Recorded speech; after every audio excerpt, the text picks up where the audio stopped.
research, they were good. So if you've got a lady driver sitting up there, you're in good shape. It's a good thing. Let's talk about the weather today. The technology that we have today seems probably fairly routine to you. You've got satellites. They take pictures of what the weather looks like. They can see it from the top down. They can give you a real good picture of what's going on, and it helps you determine what the weather's going to do in the very near future, like the next day or two, and that's pretty simple. Also, you can get pretty far out. I mean, some of this technology they have goes out a month, 2 months, like hurricane technology, all of that. They pick it up and where's it goes. One of the problems we have in aviation is the technology is changing so fast.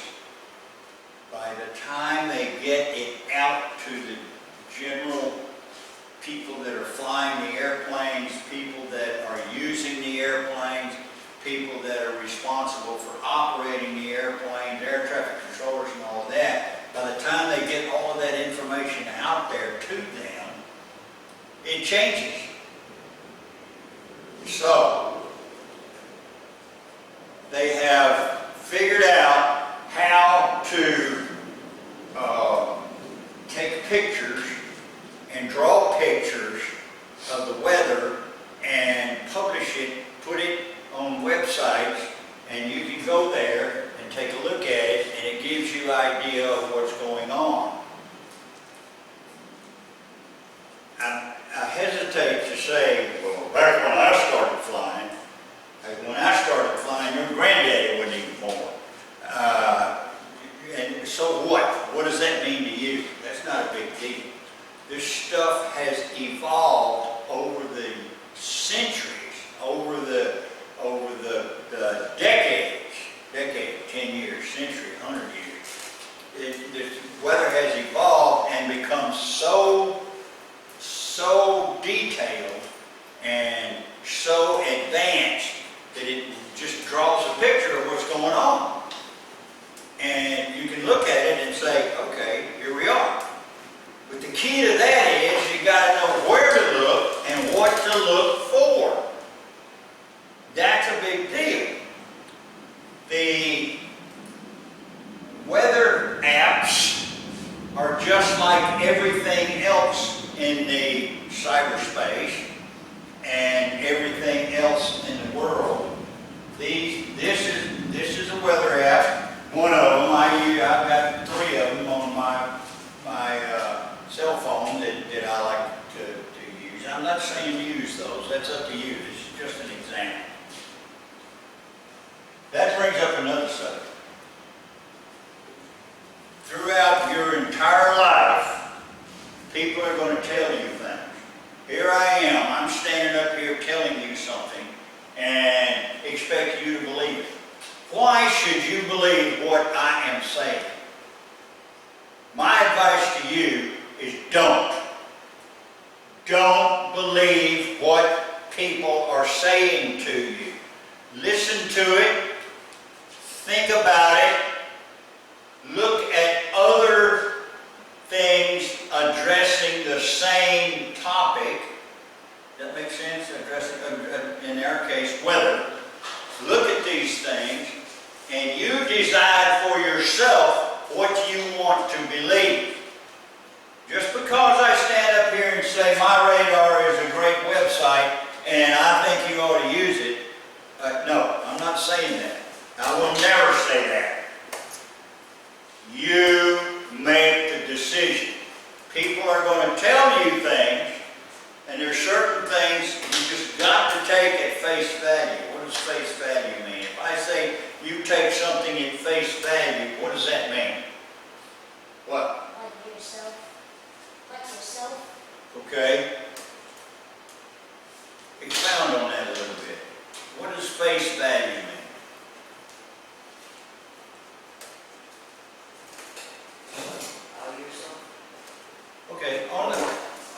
face of things. What does it really look? What's the first thing you see when you see a person?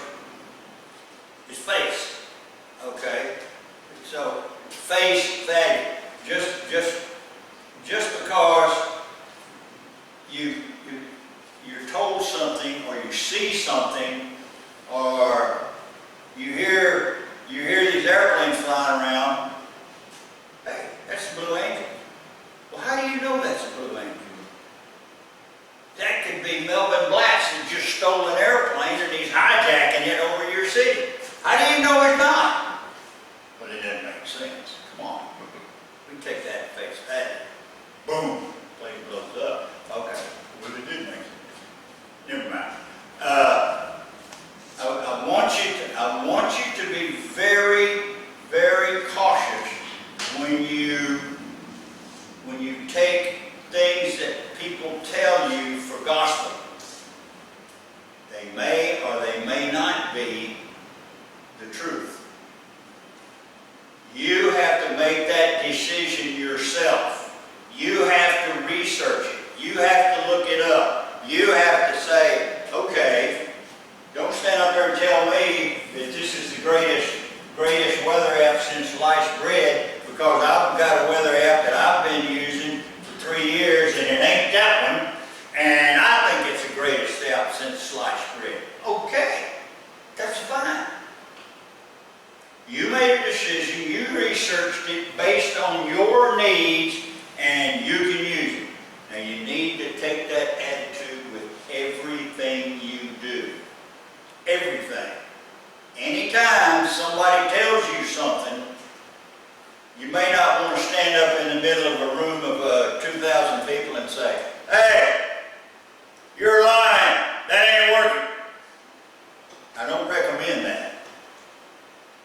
I'm saying, well, you sit there and you look at your weather app and you say, you know, I disagree with what this guy's saying.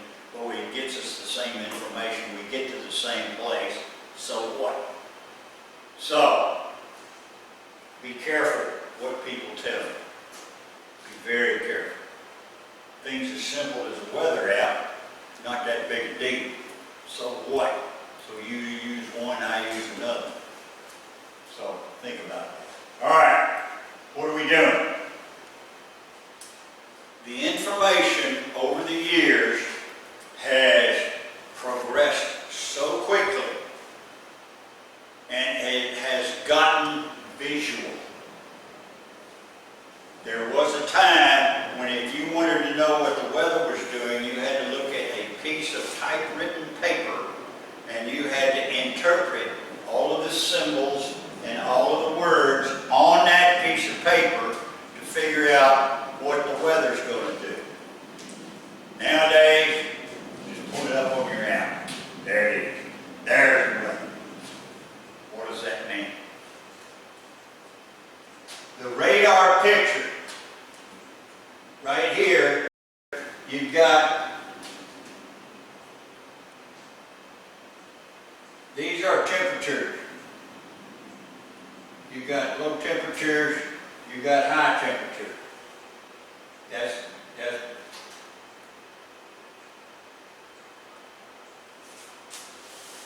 okay. This also is intensity. Now, I may have screwed that up. I don't know. What is that? Is that temperature or is that intensity? What do you think, guys? Straighten me out here. I'm about to screw you up.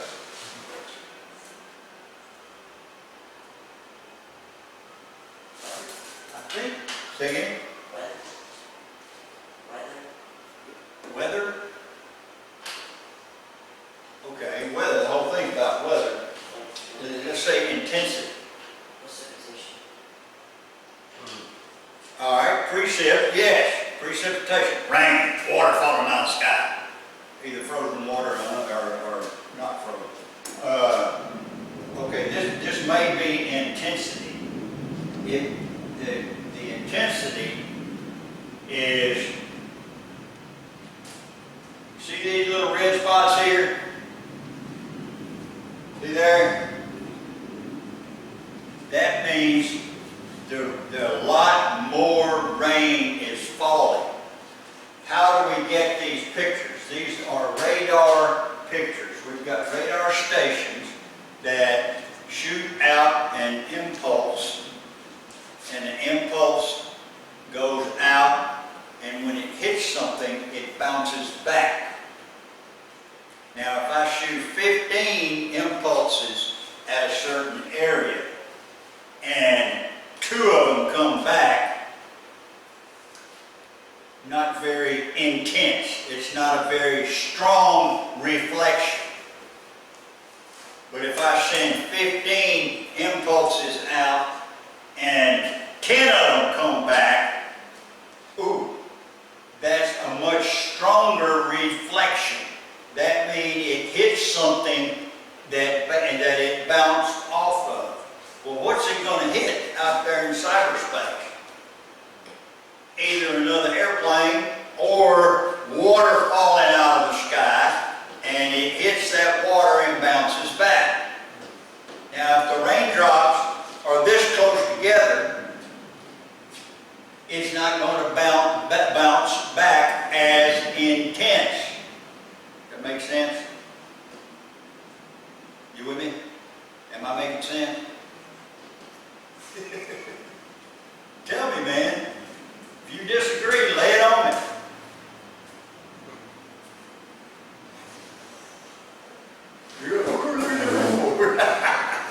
Okay. If the raindrops are real far apart, they're not reflecting or bouncing back as strongly as if they're real close together. And there's a lot of them close together. So, the closer together the raindrops are, the more the intensity, the red. When you get red or you get magenta, the magenta is that's this color right here. See there? That's magenta. So that tells you there's a lot more rain falling right here than there is right here. Does that make sense?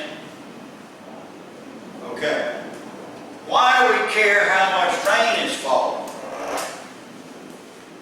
As the rain falls through the air, it creates static electricity.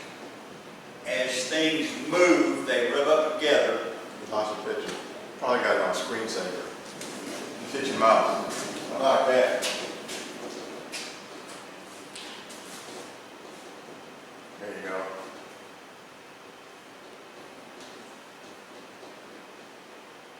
On. It stays on for a certain amount of time. Or it logs you out. Yeah. Oh well. There you go. Okay. Thanks.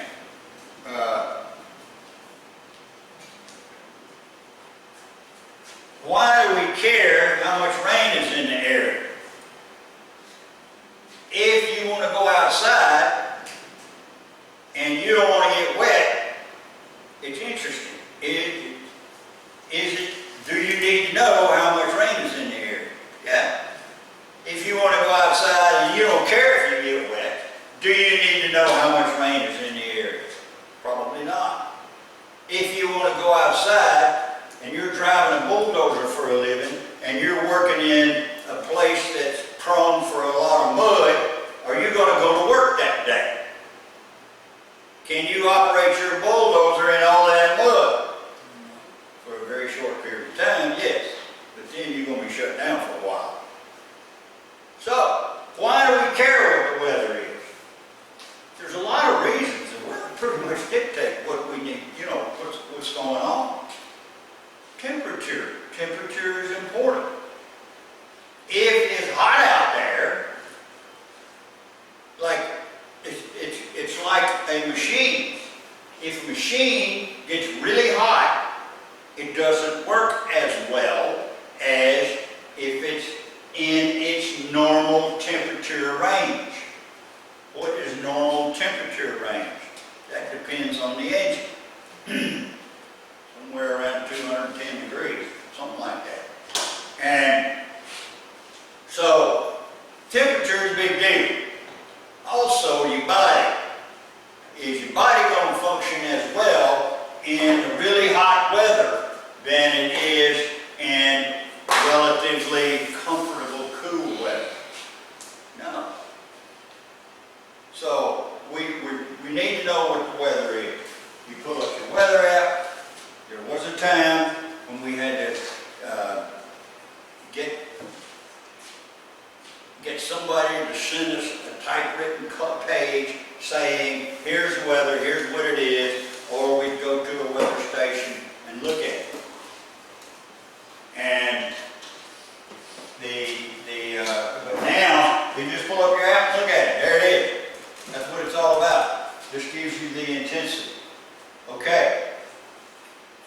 We're looking at this from the top down. Okay? How about the sideways? How tall are these this weather activity? How tall is that? Why do we care how tall it is? The way the weather works is primarily temperature and moisture content. Temperature and moisture content. We call the moisture content, the appropriate term for that is dew point. The dew point is just how much moisture is in the air before it becomes visible. In other words, before it turns into fog or a cloud or rain. How much moisture is in the air. Like right now, the dew point or the relative humidity, is so thick out there you can cut it with a knife. In the late fall, September, October, it gets less, it gets a little drier out, and it's not as heavy, there's not as much moisture. Why do we care what that is? The other day we talked about the performance of an airplane. If the air particles, the density of the air is dense, that means the air particles are closer together. As the wing passes through those air particles, it does not have to go as far to create enough lift to make the airplane go. Does that make sense? Okay, we talked about that. That means your air is closer together. It is more, the performance is better. You get better lift, and you can get better performance. However, also due to the fact that those air particles are closer together, they create more lift, but in the process of creating that lift, as they crash through all of that air, these air particles are grabbing the wing and saying, hold me, hold on, don't go, and create drag. So you reach a certain point to where lift and thrust, going through the air, thrust, is equal to drag. And that's it. That's your cruise airspeed. That's the airspeed, or your constant airspeed. If the particles of air are closer together. Also, temperature affects that. If it's cold, the air generally is further apart. If it's cold, your performance is better. For an engine on an airplane, specifically a jet engine, also recip engines not as much, but they do. they do prefer cold air. The colder, the better. That means you can get warmer temperatures inside the engine. The metal does not get as hot. Consequently, heat affects the metal and deteriorates the metal, can cause it to damage or cause it to age. So that creates different scenarios that you want to take advantage of. That's the main reason commercial jet airplanes go high as quick as they can, get high, get into the cold air, and get into the less dense air. The higher you go, the less dense the air. That means air particles are further apart. The further apart there's not so many air particles grabbing onto the wing and pulling it back and saying, no, don't go, stay with me, stay with me.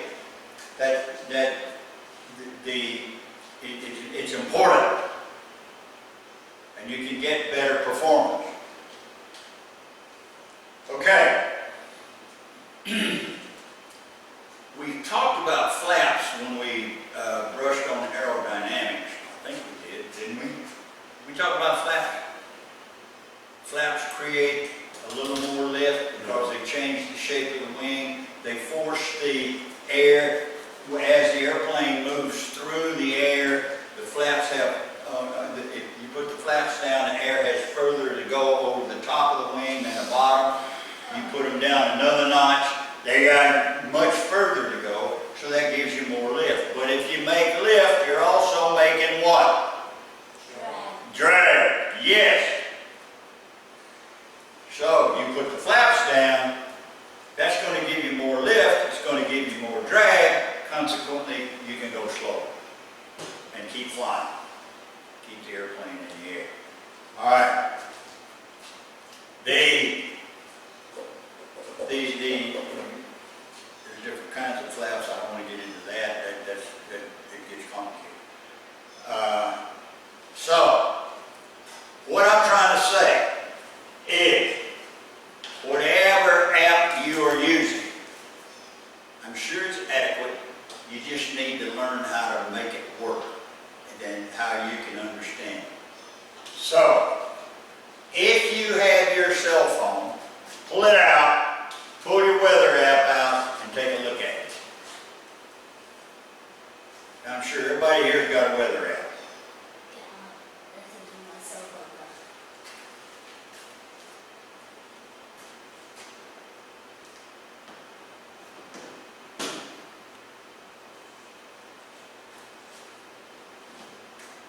Use mine. Okay. I don't know what app you're using, but this is what you can see right here. This is Pensacola. So get Pensacola on your weather app.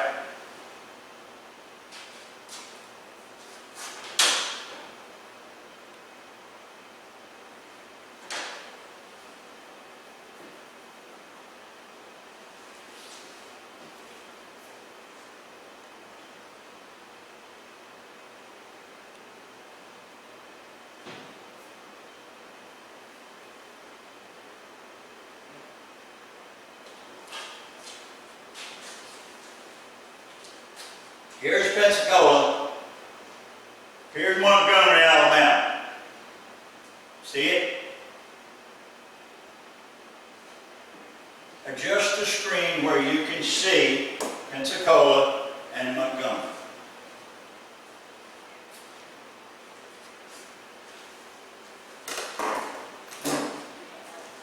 Sir?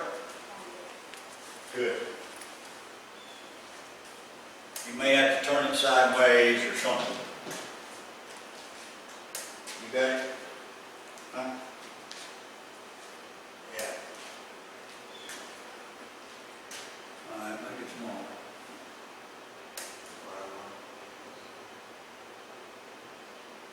Where's Montgomery? Oh, okay. Screw that up.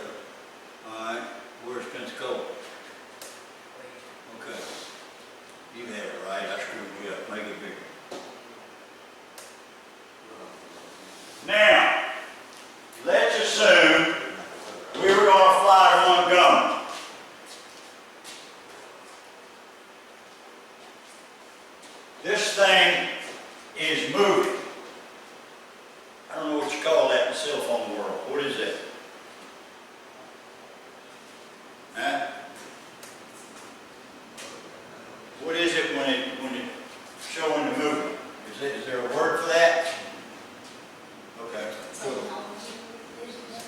It's showing the moon. Okay, cool. Now let's assume we're going to fly from Pensacola to Montgomery. Alright? We're going to fly right straight up I-65. We're going to go over to, let's see.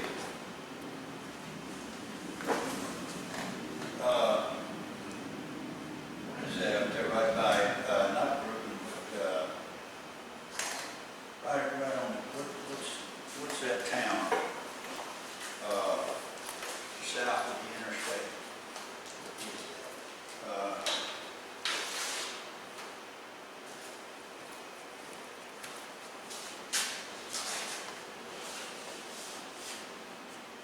Century.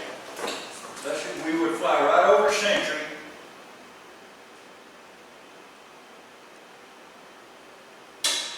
And I don't have Century on here, but it's just southeast or southwest of Blue.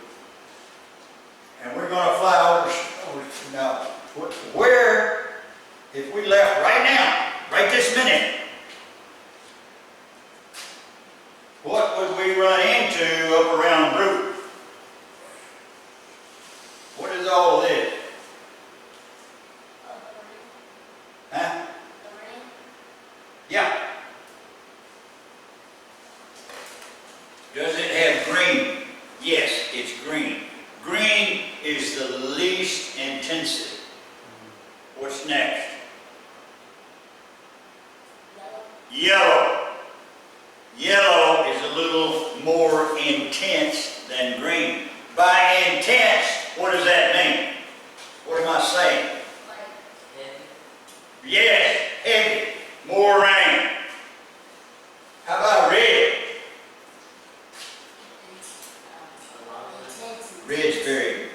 Red's boogeyman. It can hurt you. How about magenta? You might want to stay inside. Man, you don't want to go there. That's a bummer. You don't want to go there. Also, the tops of these clouds, the way clouds form is the moisture near the ground is warmer than the air above the ground. As we go up in temperature, as we go up in the atmosphere, in the air, the temperature gets cooler. The higher we go, the cooler the temperature, and the less dense the air. So the higher we go, the cooler the temperature. If the moisture, right out here, now there's moisture out there, guys. You walk out there and you can feel it. It's hot. It's humid. It feels heavy. That's moisture. You just can't see it. As the temperature cools, the moisture becomes more visible. As it reaches a certain temperature, hey, how you doing? Where's your buddy? You don't want to go here. How you doing, huh? Yeah, it's 40. Okay. As the temperature gets cooler, it begins to become visible. And then it turns into clouds or rain as it gets cooler. As it rises, it gets cooler. And the more quickly that it rises, as it rises, it gets cooler, and it gets cooler, so it rises faster. It starts rising very fast, and it creates static electricity. You know what static electricity is? What?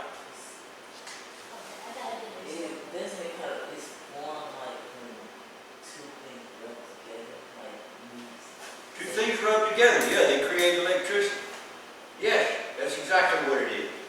So, the moisture is rising, it's rubbing with the other particles of air, consequently it's creating static electricity.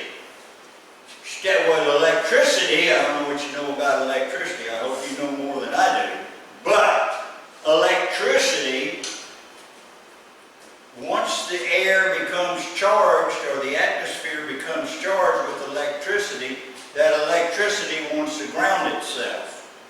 And it does that. What do we call that? Lightning. Lightning is bad stuff. Bad stuff. As the temperature rises, as the moist air rises, it rises quickly and it's rising more in certain areas than other areas. Consequently, you get huge wind changes. It's really coming up. We call those updrafts. You get an updraft. And that updraft can create problems for you. So, you get caught in that updraft and it can take you up. On the other side of the updraft, there is a what draft? Downdraft. Right. There's a downdraft. So, these two, when they come together, you've got basically how a pair of scissors works. One of them's going up, one of them's going down. Right and you get to where that transition is, you've got turbulence, and it's banging. The stronger the updrafts and downdrafts, the stronger the turbulence. And that can create problems. That's what you want to avoid. The higher you go, now those are what we call thunderstorms. That's a thunderstorm. The higher you go with the thunderstorm, the more turbulent it becomes. We have a rule in aviation, and I don't expect you to remember all of this, but if you get involved in a thunderstorm that's taller than 35,000 feet, you can have a real problem.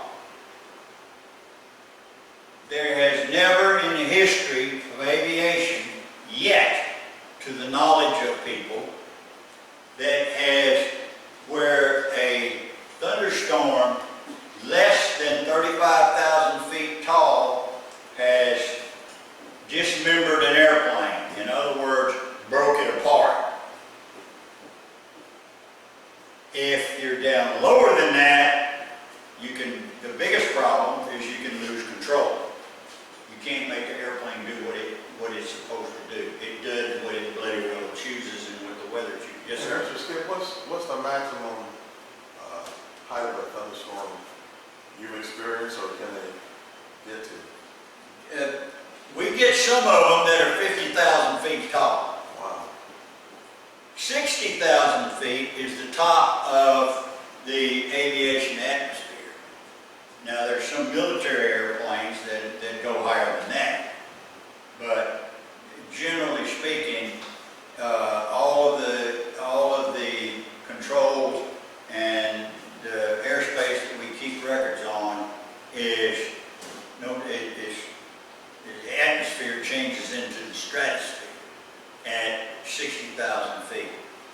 Generally speaking, you get around 45, 46, 47,000 feet, and that's as high as your normal commercial airplane will go.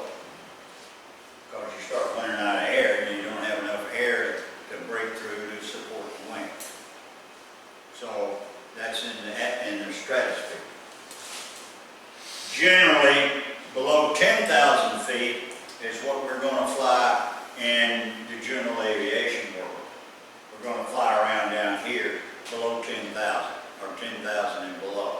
The main reason for that is your body doesn't have the oxygen requirement to fly above that unless you have supplemental oxygen, or you have a mask you can put on, or you have a pressurized airplane that compresses all this oxygen and puts it inside your airplane.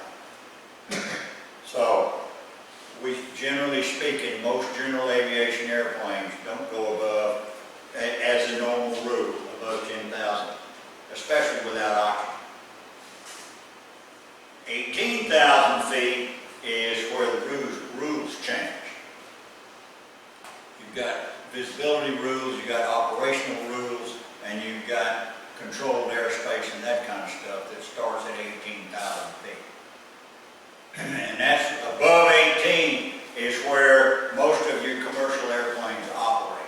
They operate between 26 and 42,000 feet, basically, somewhere in that area. We have rules that if you're going east, you're flying at an odd altitude. If you're going west, you're flying at an even altitude. Like a westbound airliner is going to be 42,000 feet. An eastbound airliner is going to be 41,000 feet. They have there used to be a 2,000 foot separation between altitudes. We have rules now and special training that allow it to be only 1,000 feet. And you don't care about all that, but it's just one of the things you've got to understand is if you should choose to get involved in flying airplanes, especially professionally, there's a lot of stuff you've got to learn. A lot.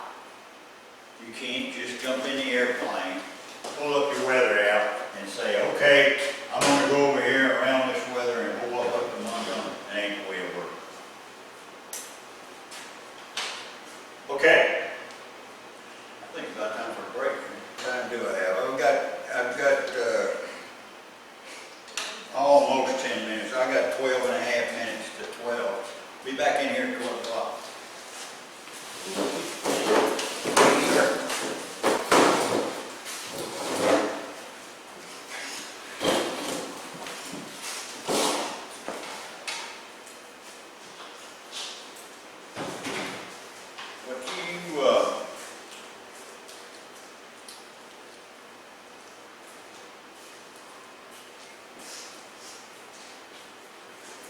What would your weather app, how do I want to say this? What is important about you having a weather app? You're not flying airplanes. You know, you like, what? It depends what clothes I'm wearing. All right, how to pick the clothes. Makes a lot of sense. Like, and as the weather changes, temperature is important, cold weather, do you need a rain jacket, what have you, that type of stuff. Yeah.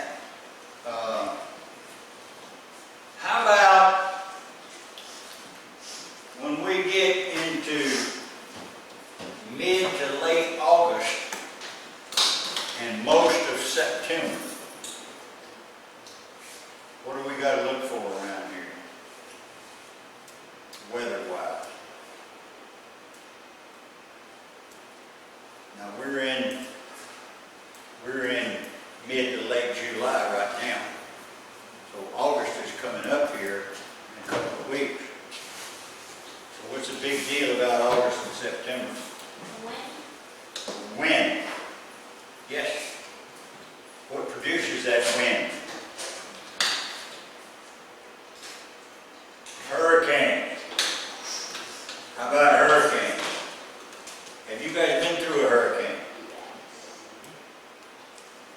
What'd you think? Cool. Cool. That was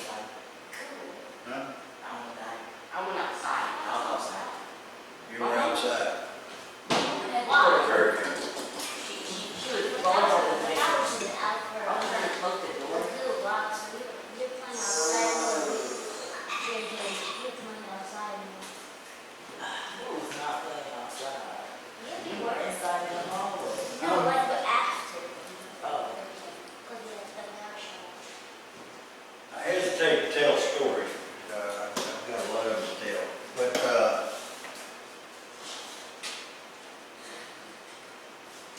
back in 1984,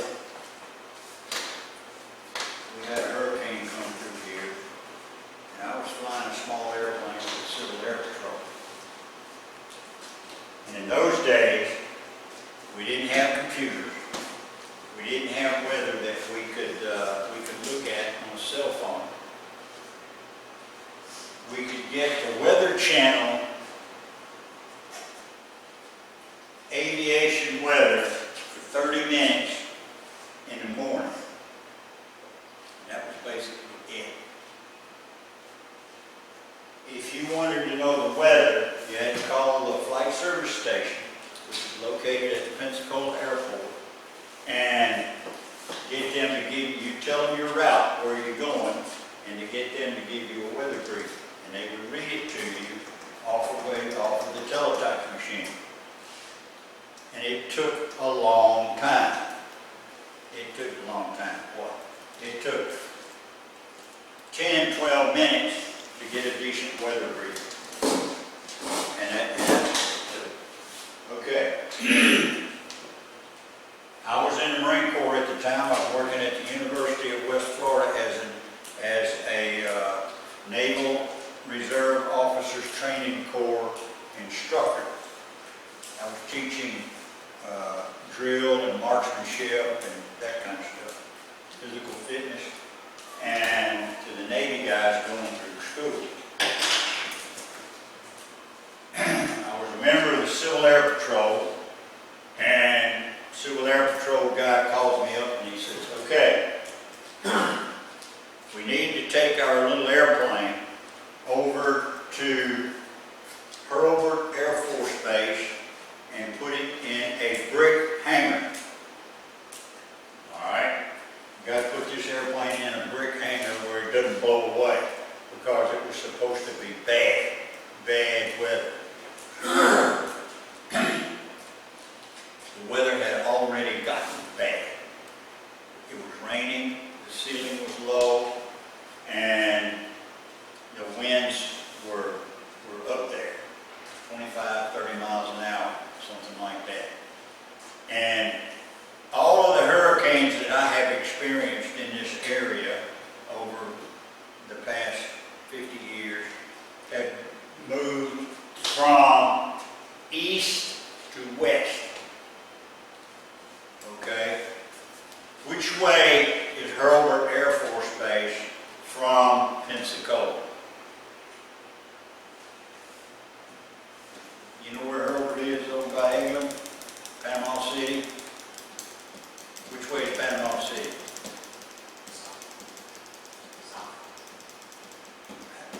Just a little bit south, but mostly east. You go very far south from Pensacola and you're in the water. So, I had to go from west to east, and the storm's traveling from east to west. So that meant I got to meet it head on. So I they call me up and said, take the airplane over to Hurlburt and get it in a hangar. Okay. Off I go. I jump in the car. It's driving rain. I jump in the car. I go to the airport. I pre-flight the airplane. I get it ready to go. I'm soaking wet and driving rain. I go into the flight service station to get my weather briefing, which is the only way you could get it in those days. Now I do it on full flight. I just sit down right here and plan a trip to wherever, and off I go. But I couldn't do that in those days. So I go in a flight service station, and there's 8 guys in front of me. They all got to get out of there. It takes about 12 or 13 minutes to get a flight briefing. Multiply that times 8, and I don't know what you get, but it's a lot of time. What do you get? 8 times 12.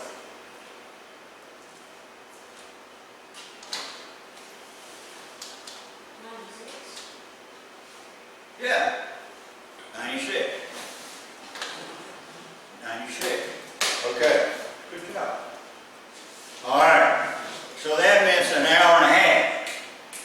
If I waited an hour and a half, I wouldn't have been able to go anywhere.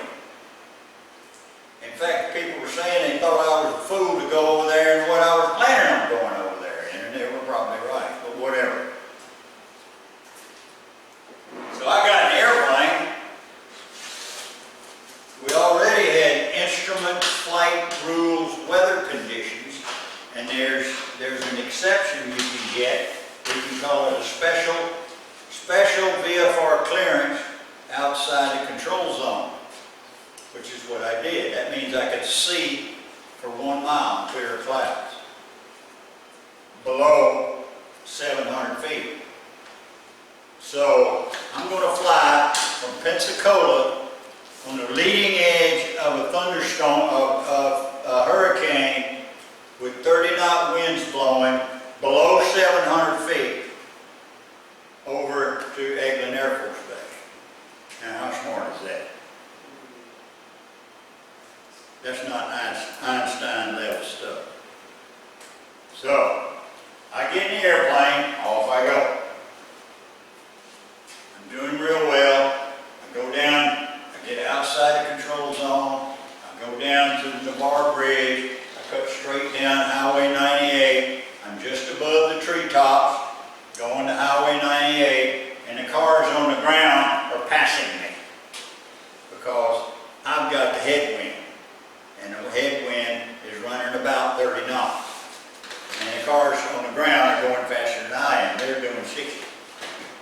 And I'm doing 60 in the airplane, but I got a 30-mile-an-hour wind, so that means I'm going what across the ground? You're right. So I'm doing 30 miles an hour across the ground trying to get to Earl. The clouds are at my level. I'm bumping the clouds, trying to keep going. So I get about 40 minutes later, I'm sitting there in my little airplane, and about 40 minutes later, I get to Hurlburt airspace. I call them up on the radio. Hurlburt Tower, this is Civil Air Patrol 432 inbound from the west. Okay, say intentions. What do you want to do? I want to come over there and land, get this airplane in your hangar. You don't have a flight plan. We don't know anything about what you're doing. No, you can't come over here and land. Wait a minute. Here I am in an airplane that weighs about half what a car weighs, in a hurricane, and the airplane belongs to the Air Force. And the Air Force Base will not let me land to protect this airplane. Now, what do you think about them apples? Does that make a lot of sense? You're right. It doesn't make a lot of sense. I said, and I tried to argue with him. Look, I'm coming in over there. It's your airplane. It belongs to the Air Force. I've got verbal orders to bring it over here and put it inside a brick building where it doesn't blow away and destroy and get destroyed, and you won't let me land because I don't have a piece of paper. That's right. That's exactly right. Okay. Thank you very much. It took me a little less than an hour to get there, almost an hour to get there. During that hour, the weather deteriorated more. It got worse. It's raining.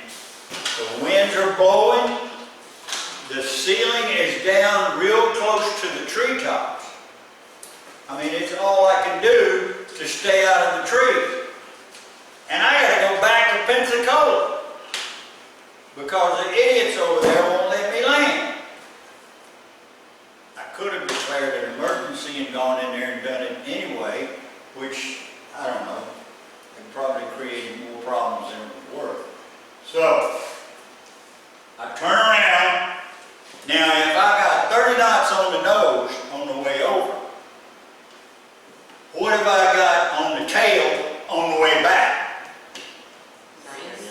30 knots. Plus the airspeed of the airplane, which is 60 knots. So I'm doing 90 knots across the ground. I am booking, man. It took me almost an hour to get there. It's going to take me about 20 minutes to get from there back to Pensacola. So I'm booking. I'm coming back to Pensacola, fat, dumb, and happy, right down in the treetops, over the road, over 98. Say, okay, I'm going to make it. I'm going to live. Thank you, God. So I'm booking right down Highway 98 westbound. And then the weather, the rain gets more intense and the clouds get lower. Next thing I know, I'm looking out my window at the wingtip, and my wingtip is over the road below the treetop. I'm saying this ain't working. This is not working. It ain't good. All right? I get over there. Let me show you this on the map.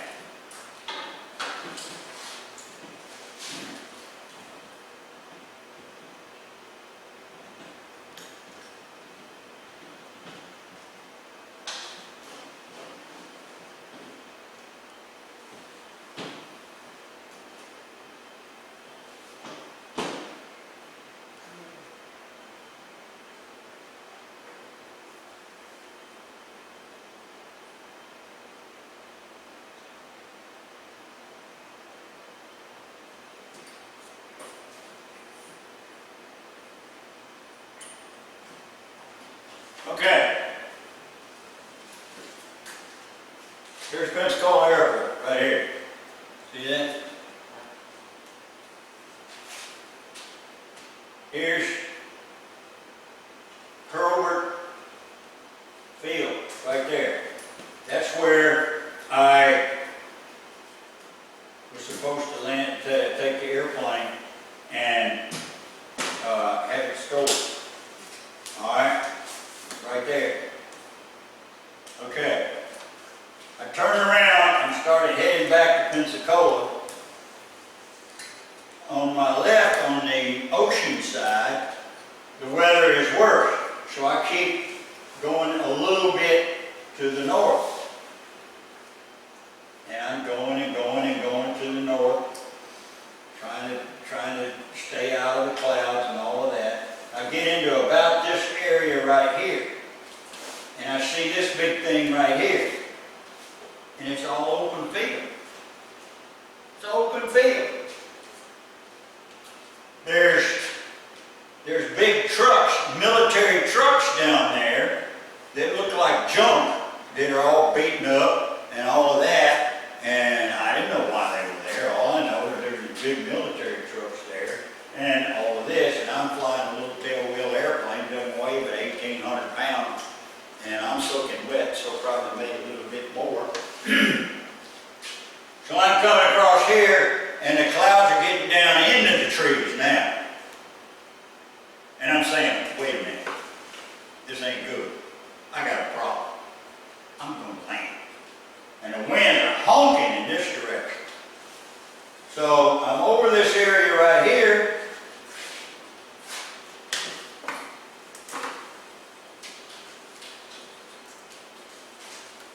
I'm over this area right here, and in those days, this is 40 years ago, in those days, right here, there was a brick building. I'm coming across here, I see that brick building, and I say, ooh, and there's two cars parked out there. I said, okay. And I'm at treetops, man. I'm no more than 70 feet off the ground in a hurricane, in an airplane that weighs half of what my car weighs. And I'm soaking wet, and I'm coming across here, and I said, I'm going to land. So there was a fence there. I turned around. I made a right downwind entry, and I worked it around this way. I came across that fence. As soon as I turned into the wind, the ground speed on that airplane dropped down to about 15 miles an hour. And here I am, I come across the fence. I just get across the fence, I gently pull the power, and boom, down I went. I sat down right there, and I probably didn't roll as far as this room, because my ground speed was little or nothing. Okay, so there I sit. I pulled the tail, I had a tie down in the back. I pulled the tail up against that fence and I tied it down. I climbed over the fence, I went in that metal building and I said, and I went up to that metal building and I knocked on the door. Rain, I'm standing there in my Marine Corps uniform, soaking wet, and I knocked on the door and this little slide pops open and somebody, I see these eyeballs, they look at me. And I says, look, I'm with the Civil Air Patrol, and I just landed my airplane right, boom, that door flew open, that guy grabbed me by the shirt and pulled me inside, and he said, you did what? I said, I just landed my airplane right here in your parking lot, and I need a ride. He says, that airplane is not staying in this parking lot, and you ain't going nowhere. And this guy's a guard. He's some kind of guard. I don't know what he's guarding. I didn't know then. I do now. And he says, okay, you ain't going nowhere. Ain't going to work. You're staying right here. That airplane has got to get out of here. I said, how am I going to get the airplane? You won't let me go anywhere. What are you going to do? Where am I going to go? I can't go to Eglin. The Air Force won't let me land. I can't get back to Pensacola. The weather's in the trees. I'm stuck. You get that airplane out of here. Now, get it out of here. I said, okay. Where are you want me to go? Over here.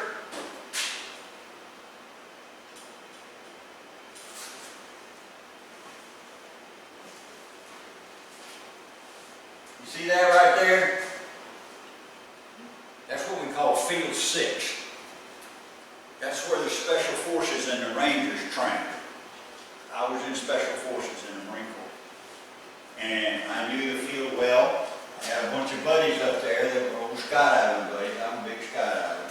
And right there at Field 6. And I knew these people and I said, hey, I can go to Field 6. I'll call my buddy up there and see what he says. So I called my buddy, asked him. He said, yeah, bring the airplane on up here. We got a hangar where I can put it in, keep it for a couple of days, keep it from blowing away and destroying itself.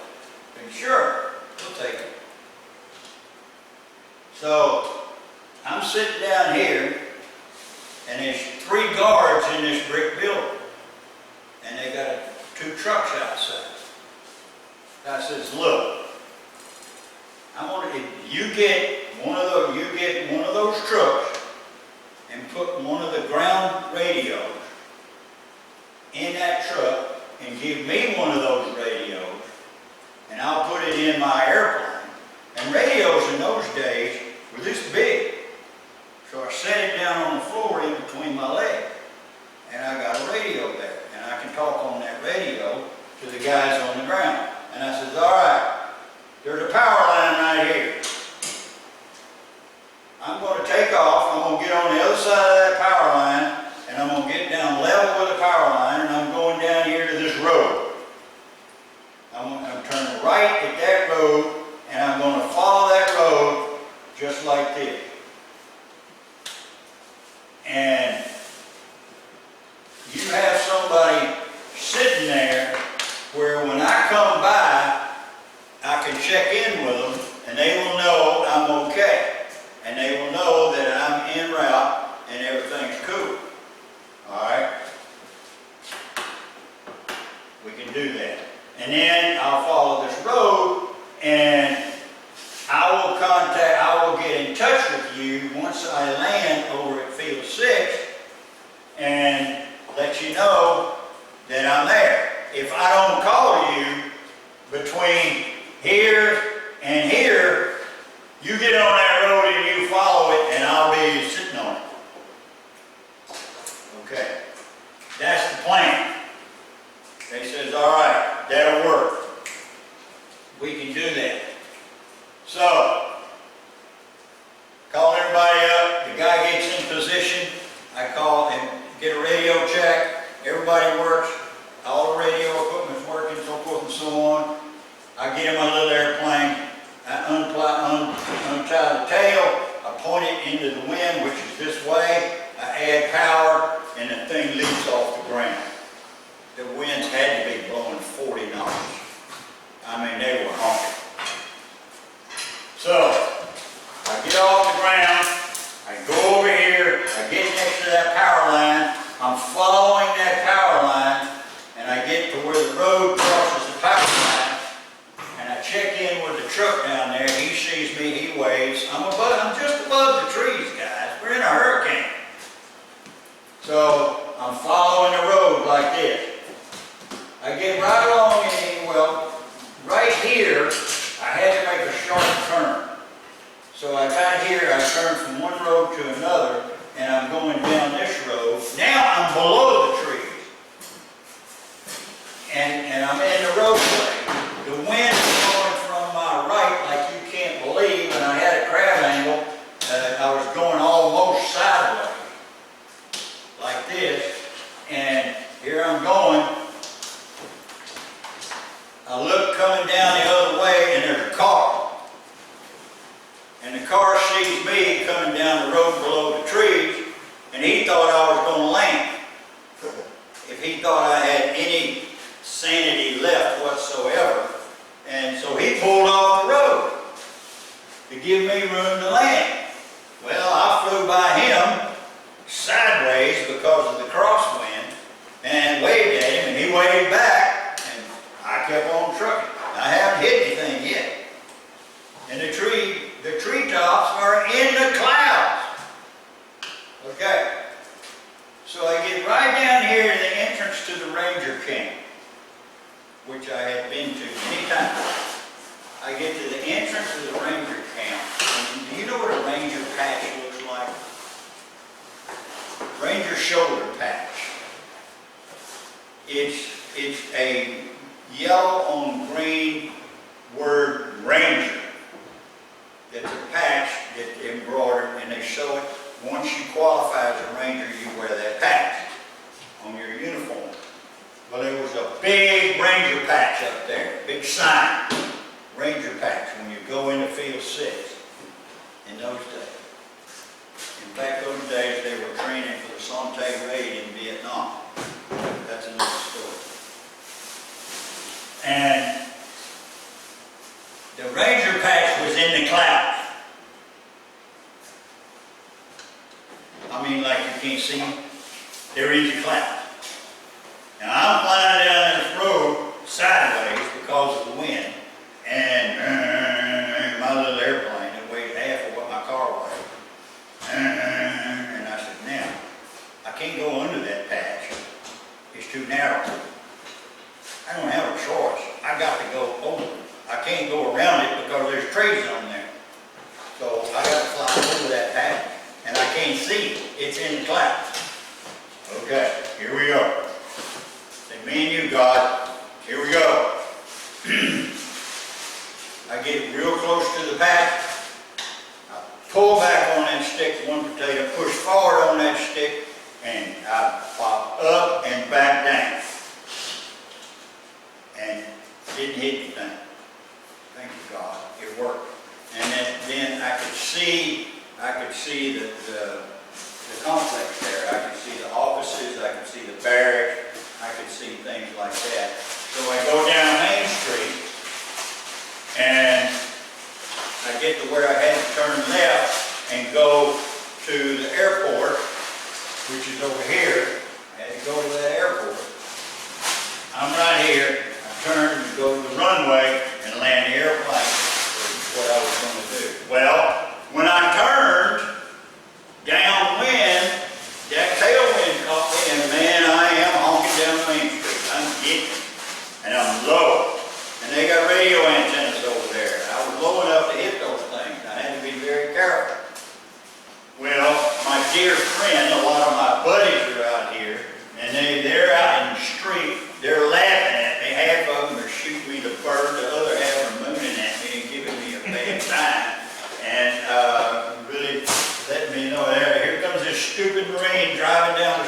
freaking hurricane in a little airplane. So, okay. So I get down there, I land, get the airplane turned around, I land, I take, and we push it up into a shed, a big corner, you know, one of those sheds with a round top. Push it up into there, and I had tie-down stuff inside the airplane, and we tied it down to 2 howitzer cannons.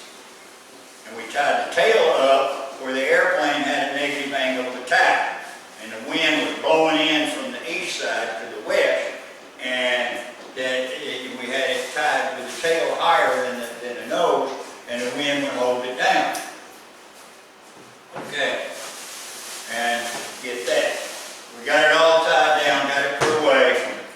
So we go back to the, now I got to find a ride home.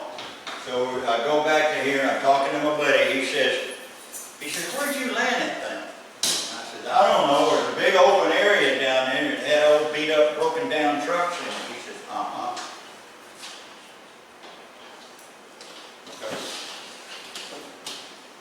It had old beat up, broken down trucks in the field. I don't know. He says, was it long? I said, yeah, it was real long. Of course, I couldn't see the whole thing, but I picked it up somewhere in here, and I flew all the way down this way. And where I was going to go to Choctaw and land at Choctaw and tie the airplane down there. But it got so bad, I couldn't get across this area here. He says, do you know what that is? I said, no, all I know is a big parking lot, and I'm going to land in it. He says, that's where they are testing the highly classified smart bombs for the Air Force to drop these bombs. Right there. And you landed an airplane there. Do you have any idea what kind of security violation that is? I said, let me tell you something. I don't care how big a security violation that is. I needed to be on the ground, and that was the best place to do it, so that's what I did. He says, okay. Finally, I got a ride home. That took about 3 hours. Got that. 2 days later, I go over there, and the guy that runs the base, who was my friend, he says, don't tell anybody about this. Nobody knows you were there, and nobody needs to know you were there. Because if they find out you landed an airplane on that area, we're all in trouble. In fact, if they find out that your airplane is in my hangar, we're all in trouble. So get that thing out of here. Good plan. That's why I'm here. Okay. I get myself together. I get the airplane out here, and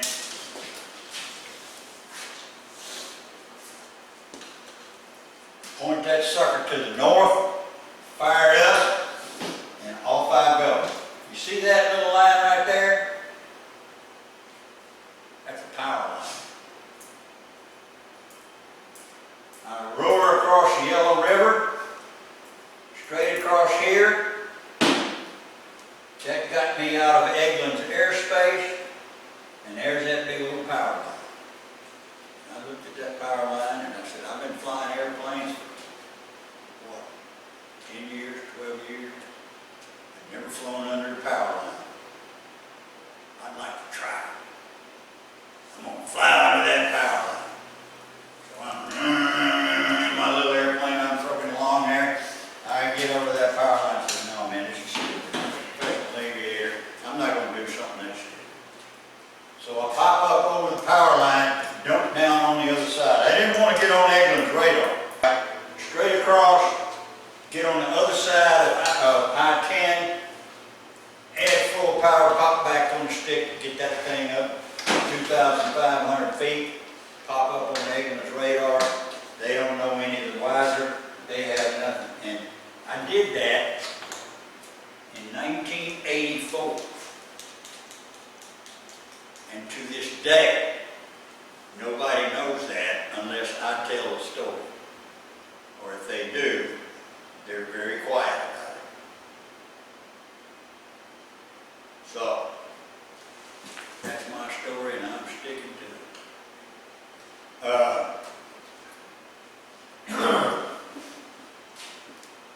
The weather can get you in trouble, guys. It can get you in bad trouble. Things can go wrong. You can make bad decisions, and it can go wrong. Any questions? Anything about my little story you'd like to add? I liked it. I liked it. You did? What's the most luckiest and unluckiest? What? That's the most luckiest and unluckiest story I've heard. You say luckiest, And unluckiest. luckiest, and unluckiest. I couldn't be a little bit, I don't even know where to start. I've been doing this for a long time. Decisions we make, I'm going to tell you guys, you're going to screw things up. If you're making decisions, you're going to make a bad one. You just got to learn how to make the best of it. And God helps. God is really a big help. You said something? They still test bombs there. Do what? They still test bombs there. Let me say this. This is an active, top secret, restricted area. I don't know what they do with it. And if I did, I wouldn't tell you. So, And then are you still not supposed to tell anybody about that? I have a top secret clearance, and I've had it for years, and I'm supposed to keep my mouth shut. So that's definitely the same. I can, my little story, I don't think is a big enough deal to create a big problem. So I enjoy that story. And I'm very proud that me and God got through it. Because if it hadn't been for him, I never would have made it. Anything else?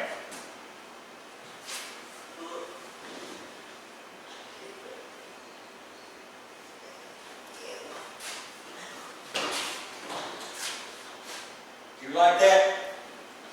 I got another quick one I'll tell you. How's that? You want to hear another quick one, or you want to just have me shut up? Don't everybody holler at once, man.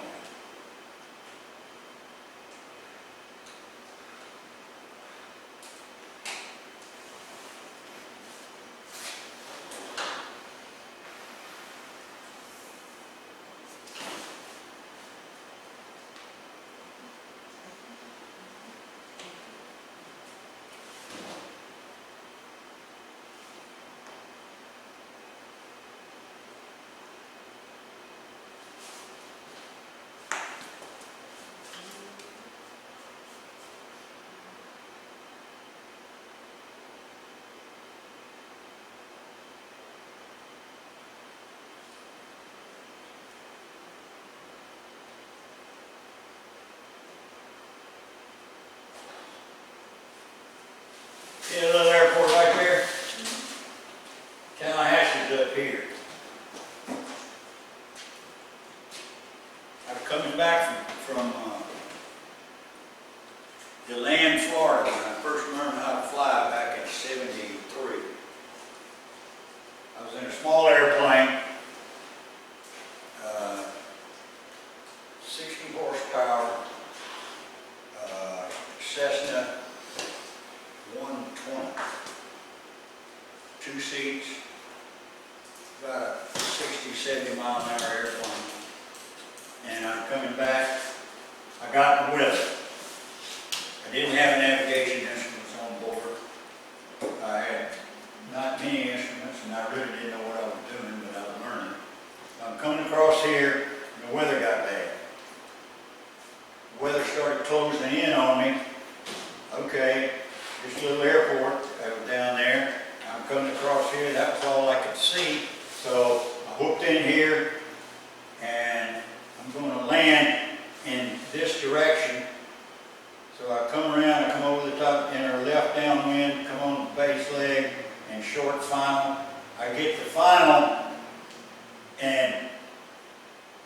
see this part of the runway.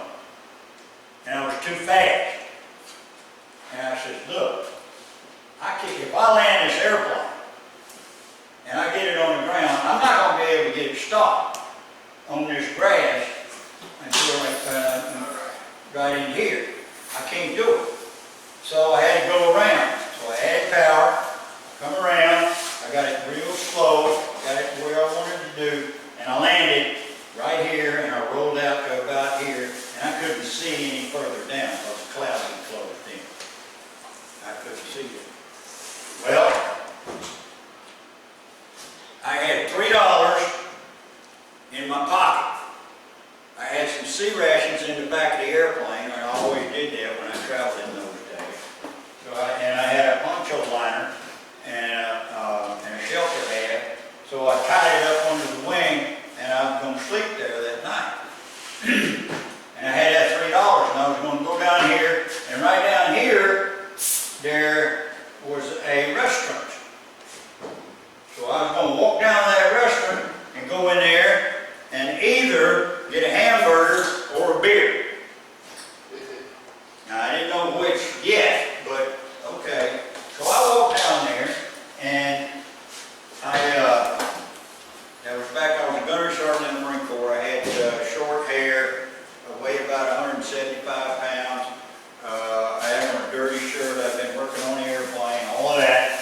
So I walked down here, that took me 15 minutes. I went in there, and there was not a soul in that restaurant. Nobody.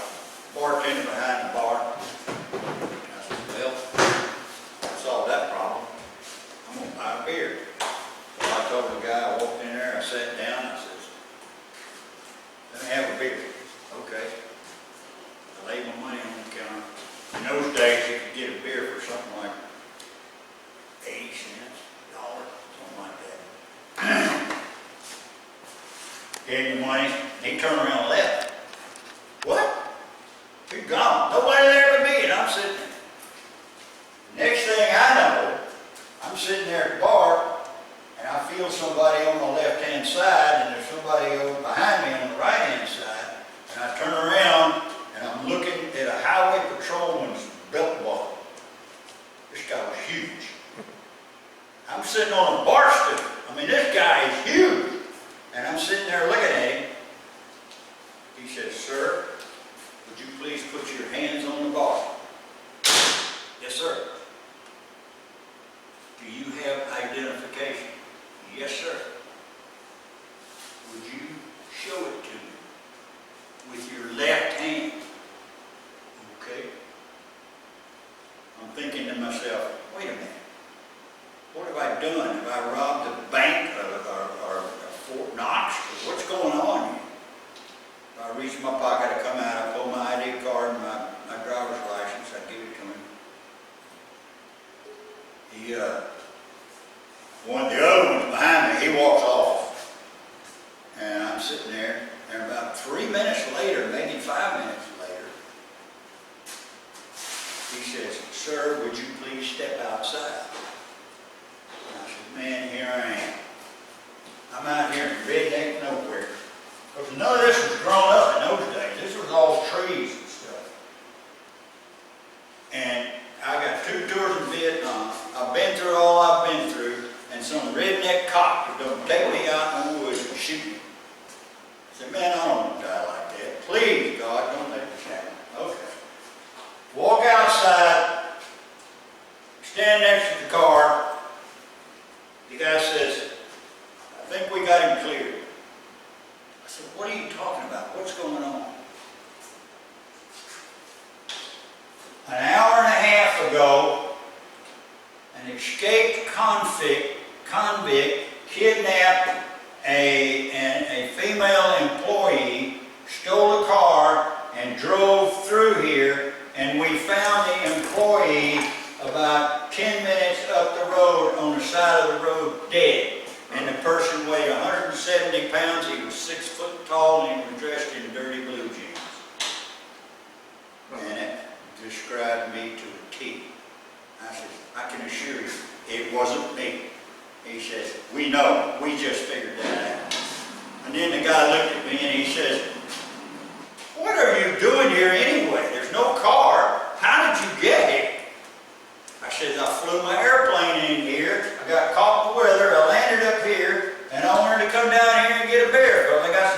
rations in the airplane. He says, okay. You got an airplane over there? And I says, yeah. He said, can we see it? I said, sure. Give me a ride. All right, so I'm getting in the back, like a dummy, of a highway patrol car with two redneck cops, and the back door's locked. I can't get out. And we drive down to the airport. We go over there, and the guy looks at that airplane, and he says, you sure do have an airplane out there. Well, no kidding. I told you that. And one of them was ex-military, and he says, you got sea rations? He said, you going to eat sea rations for dinner? I said, yeah. You want one? He said, yeah. So me and two cops sit on the airplane tire in the middle of, what's the name of this little place? I forget the name of it.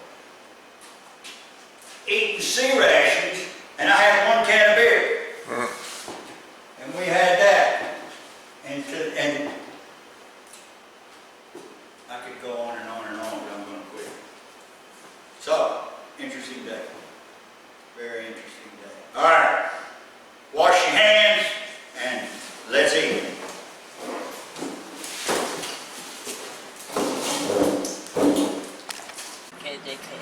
Uh-huh. Oh boy, where's the chart? You know what you're doing, so I'm gonna let you get it in the air. Heading mode. I think it's in.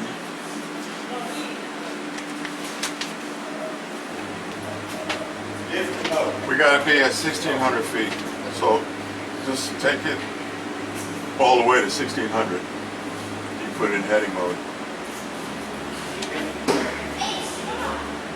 Oh. Feet forward. Just doing it. Brakes. Feet forward. There you go. That's it. That's how you do it in real life.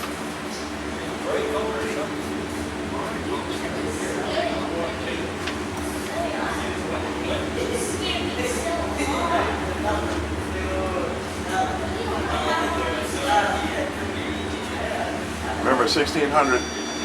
You already got it set? Oh, it's already set. Okay. Our heading. You want to go? You got to use this one here. I'll do that one. Well, hold on. We're at 1,600. Vertical speed.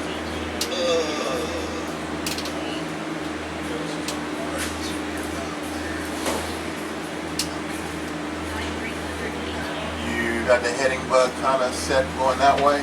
I haven't seen it. Right there.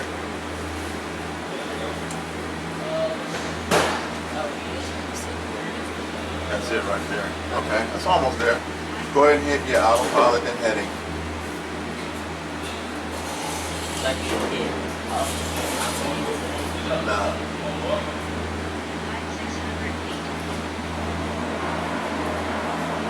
Green altitude. This shit, come on. Is it climbing?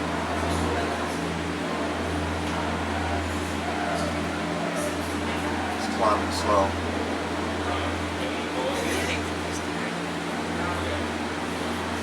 Hit altitude.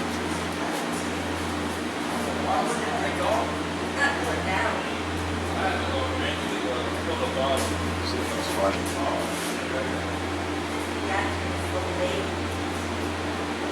Climbing real slow.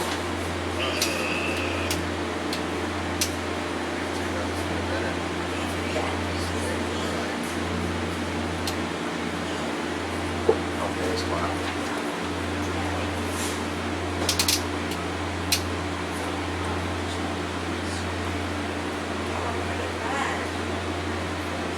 We gotta be on runway 27. When we hit runway 27, that's KPNS on the other end. Yeah, we can. 2 seconds. Okay. This is our chart right here.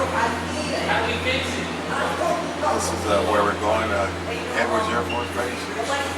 We have to come in. You don't have to come in at 2,500, but the localizer is right there. That's the thing that catches the airplane. guides it in. So you have to be at 1,600 feet to catch that equalizer. So that's why I got it to 1,600 already.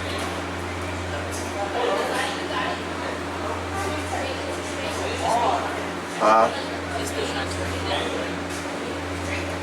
You got it? It's like still. Oh, okay. Came out, hit the trim tab. Okay. Hit autopilot and hit it. There we go. I think when we hit that altitude thing, it kind of took it out. This software, being honest with you, software is kind of funny. The real plane, everything works properly, right? When you're dealing with software, it's a whole different thing.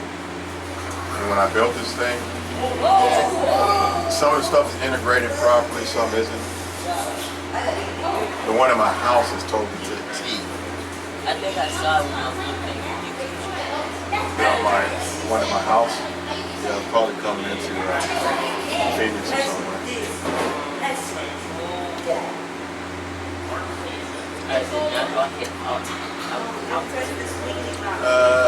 What's our altitude? We're still climbing. By the time we get to 1,600, we'll probably be almost there. Yeah, I mean, you know, hey. What is it, a 20-minute flight? Yeah. So when we get to 6 miles, right here, 6.2 miles. That's where you want to be, right at 1,600, but we're at 1,600 now. So we get to 6 miles or so, we want to hit the approach tab right there, and that's what brings us all the way in. It'll be a first for this anyway. I'm gonna see if it's gonna work. So where we at, man? We'll just scroll in or out and see where we are. Yeah, there you go. How far are we from the airport? About 18. 18. Okay, we're not far. Not far at all. We're going straight in? Are you sure?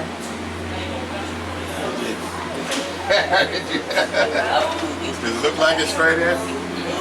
It's like Off a little bit. Okay. We can correct that, but you know what? Let's correct it now. Pull out. We'll start veering to the left with your heading, so we can go straight on in. Look where the airplane is. Scroll out so you can see the plane. Scroll out. There's the plane. There you go. Now you can, yeah. We want to be right straight dead center of that runway, so there's not going to be an issue. Because you have to be 30 degrees, within 30 degrees of that, I'm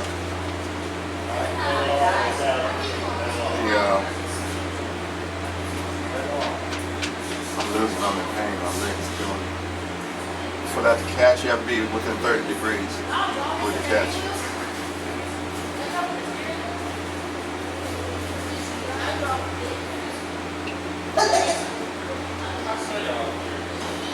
So this guy is coming in, it says we have to go 270.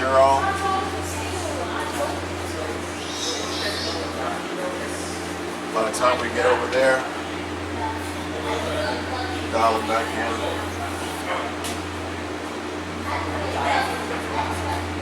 Oh, good.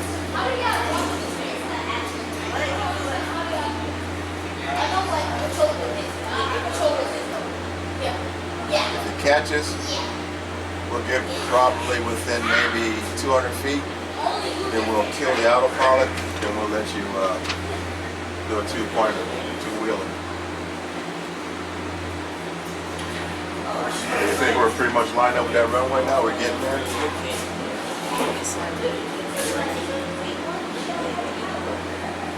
Probably right about there, huh?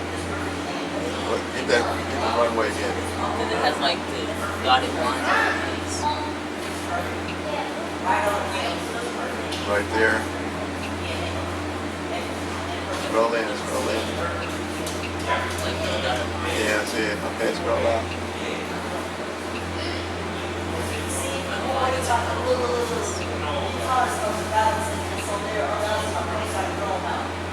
Where's our plane? We're almost there. We're almost there. Okay.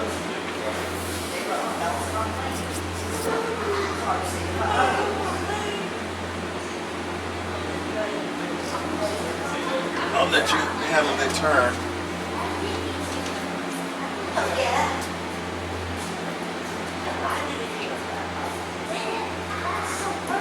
Don't pull back on the car. Let's stay up. Pardon me?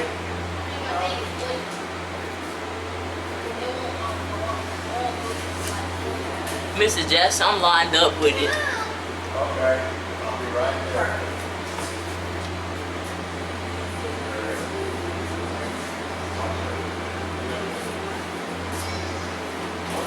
All right. How far out was it? Okay. You said you be at 270. That's what. Yeah. That's about right. That's about right. Coming in 270. That's what the chart says. Yeah. 270.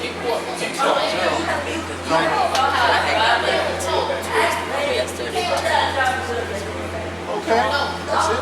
That's our chart. 2,500 drop down to 6,270. And we catch a localizer and about 4 miles out. But so, am I anything or would you think that We're going to try and do the ILS landing, meaning we're going to hit the approach. When we get about 4 miles, hit that right, we got to take. And this is wild. We either have to take GPS off, hit approach, or leave GPS. I mean, what am I trying to say? Mode wind right now. Heading. Yeah. I got that day got took a pain pill and it's kind of got me a little drowsy.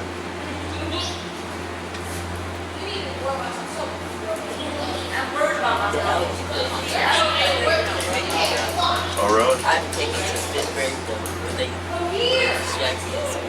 What are you allergic to? I'm lactose. Oh, are you? You can't drink milk then, huh? I'm not really supposed to keep that pizza either, but it's alright. Uh-oh. Now you tell me. Well, you're coming on your own. You still need to be about, to catch the localizer, 1,600, and they got you coming in at 1,600 on the glide here, so that's their traffic pattern, their legal traffic pattern. So you need to be coming in at 1,600. Every airport in the United States has, well, not every airport, most airports have charts that tell you exactly how high you need to be. You got some small little rinky-dink airports that, you know, out in the middle of nowhere, pretty much fly where you want to. But you have to be on a frequency called Unicom, meaning if there's no tower there, you still have to be on that frequency just in case somebody else is in the area, they can hear what you're saying and what you're doing. Exactly. So this frequency here for this place is, the tower is 118.65, ground is 121.7. So you would talk, you coming in for a landing, you call tower, tell them you want to do a full stop landing, and they'll guide you in. This tower just got put in like some months ago, so this simulator is not updated. If I put in, say for instance, we'll do it anyway, tower is, where is that? 118.65, go ahead and put that in there. Com, turn com 1, 118, yeah, do that while you're flying. 118.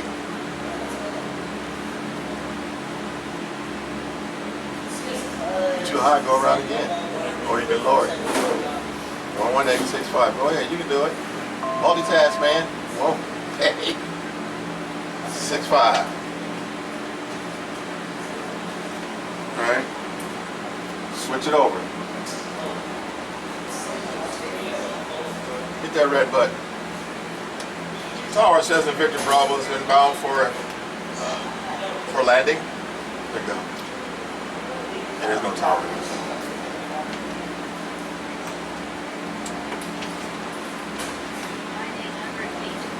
I'm gonna make this. Going kind of fast. Look at your speed, airspeed.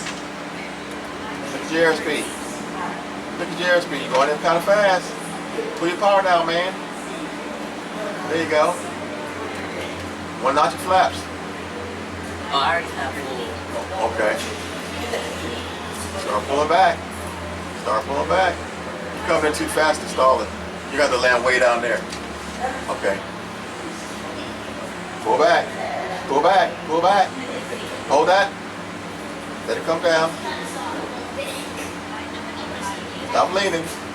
Pull back. Pull back. Pull back. Pull back. Pull back. You did a two-wheeler, but you didn't do a staller. Remember yesterday you almost stalled it. Do it again, man. You got it. Just be touching. Yeah. All the way up.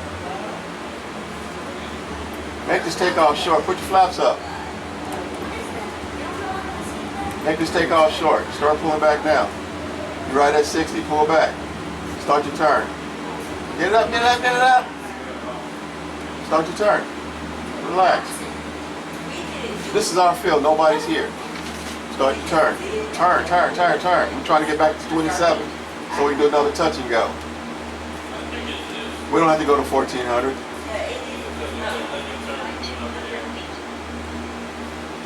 The tower's not there. The ground people's not there. Nobody. In other words, we're having fun. Because we want to hurry up and get another 2-point landing. I was at the word surface. Nah. Whatever they want to wear. You got a lot of pilots up there. We got the radios with them, earplugs. There's some shoes that I wear don't I agree. The shoes I have on right now don't feel good on the pedals.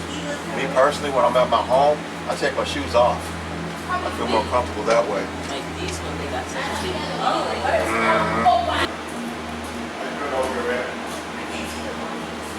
That's good. You know we're doing the right way. Come on, let go, let go, let go, let go. Right. What are you talking about? Right up there.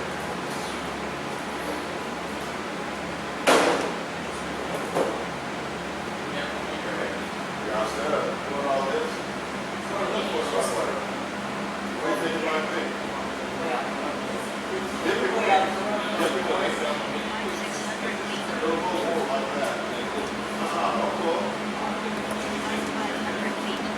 How are you going to raise the boat? Don't look at him. I'm trying to look right there. Zip your legs. Don't move. Who's that over there? He's just behind there. Let's fly around, but you gotta fly around. Say cross. How high are you?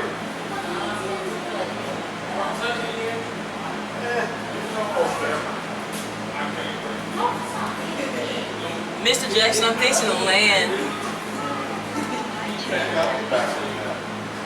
That's 1,000, that's 100. Mr. Jackson, I'm getting ready to land. The two-parter? Okay. I'm at 60. Okay, that's good. You got to notch your flaps in? 2. Okay. Remember, you want to stall it like you did yesterday. I was in the yellow zone, so I was trying to get it back. Okay.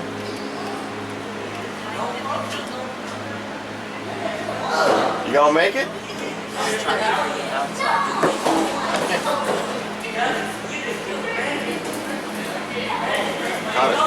Short-change yourself. You way down there. You got to give them more power, man. They ain't gonna make it. More power. They ain't gonna make it. So now you can't see. See what There's the lights. More power. You ain't gonna make it. More power, more power, more power. Okay. Yeah, you kill it now. You're on the runway. Pull back, pull back, pull, pull, pull. You did it. It wasn't as good as the one yesterday. Yesterday you came in. I still did it though. You did it. Good job, man. Good job. To go pick up there. It's called All in One. Who would think that that was a restaurant name? I hear you. Hey, you want to get on this one? Put your mom in here, man. When he, you gotta try this one, and his mama gotta try this one. Cayman. I wanted to teach you. Huh? I wanted to teach you. What happened? The professor here? Oh Well, it's yeah. not my fault. I can teach you. I think Isaiah needs to teach mom on this one. She's doing pretty good. Where's the runway at? It's I'm used to that Alienware one with the. I forgot what it's called. I'm gonna land on I forgot what 0 it's called. And what's our distance? 9.59. I'm not Okay, you ain't used, got I'm far. not used to this Okay. one. I'm used to When he lands, what put your I mama in would- there. I would- Okay. one- not on the big Then screen, after but she, the one. after your mother did, we'll get I can't remember all this. Cayman.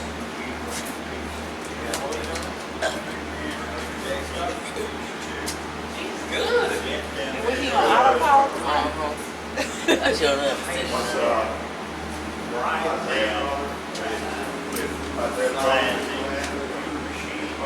So you just put in the location and they go?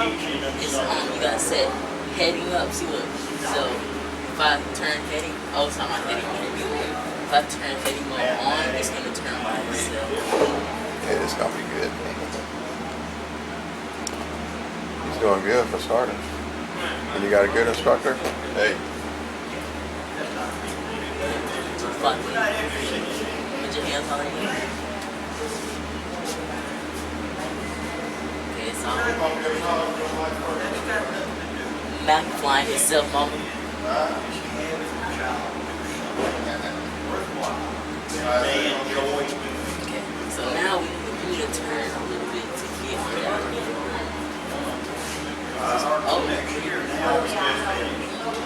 Oh no, that's not the airport. 7 miles.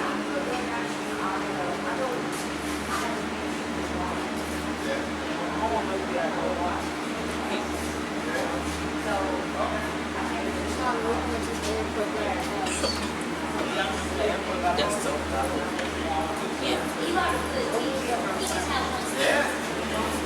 I had burnt him.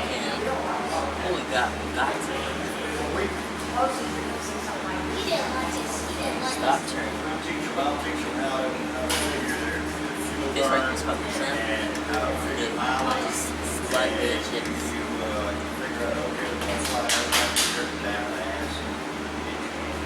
Start turning when it's slow. And as you turn left, you want to hit this down so that you don't lose your height. Then we do about 45. Don't hit it out too many times. Now you're going up. We'll do another 45. Alright, straighten up. Behind these doors, there was a lot. I just thought it was a little hard. You got off the line.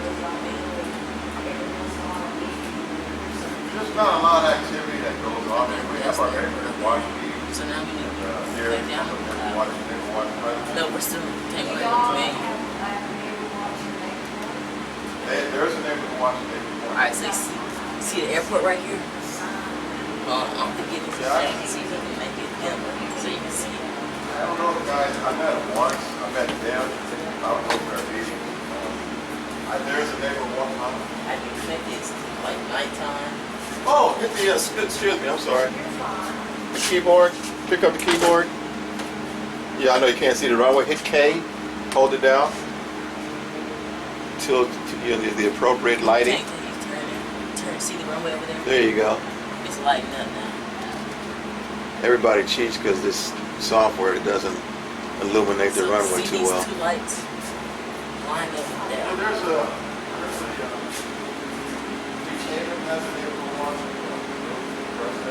lights in there, they're really friendly.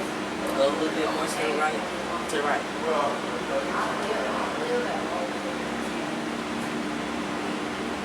Bring your nose up.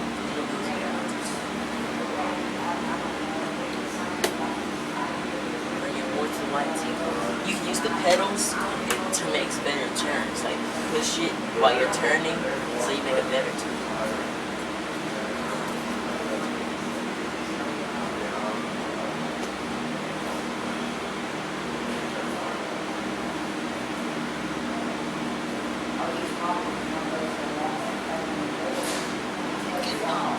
you know what? I wouldn't put it past them. But, nice guy Now, before now. we're at And of course, the rank is there in a different area. They're in a different CRA area.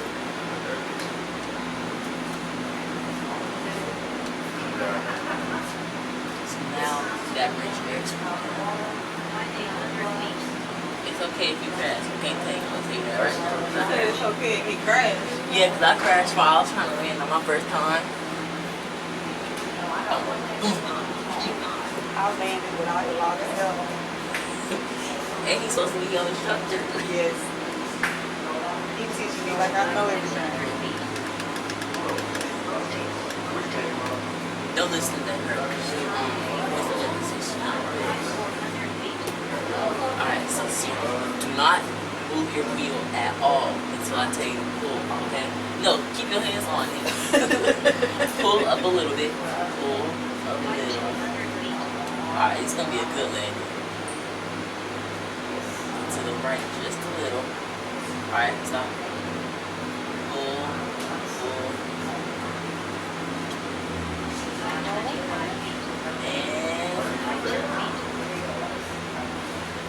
You did, alright, good job. Now push on the brakes like this, to push on it, the pedals like this. Hard. Both feet. And He did tell me that. good job. High five. That was good landing. That was actually really good. Better than my first time. I flipped. Okay, stop.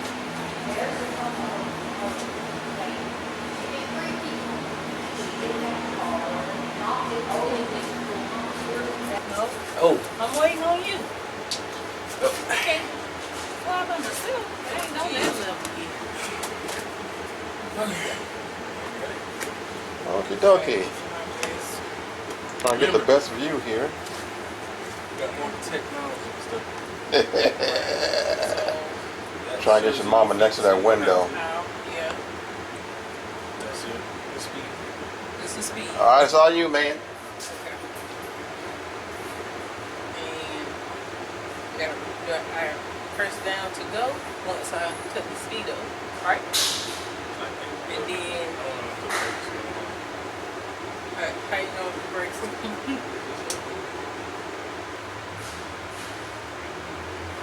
that mean? Oh, it's on. You ready? I think so. Let's go. What's up? Use your feet.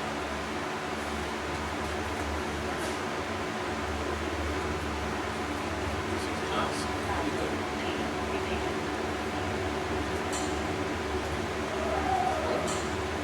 Take her up. Take her up.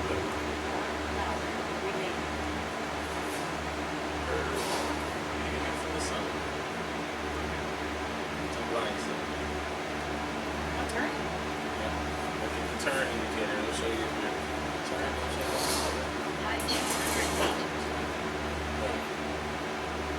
460. Okay, doing great. Going up.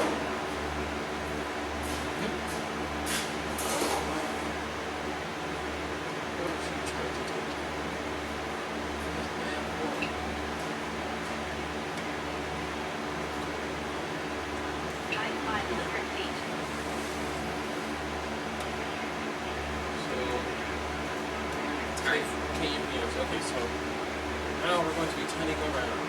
Turning. Blue line, we're taking you back to Florida.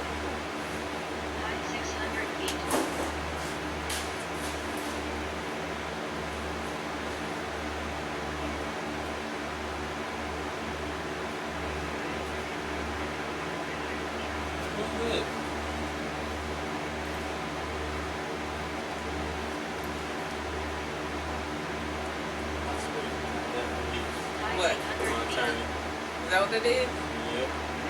That is some good time. Where at now? Blue line. Where am I? Am I going straight now? Or I'm still turning? Straight it up. See you. It's the blue line. I'm still supposed to be turning? 1,000 feet. Who I can still be doing?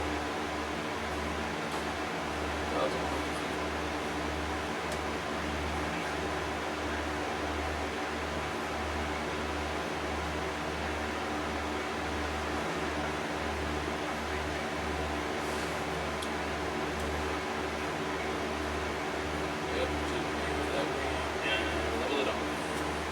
Now? Mm-hmm.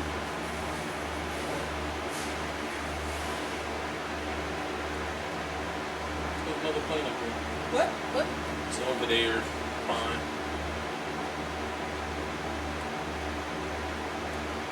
Doing great.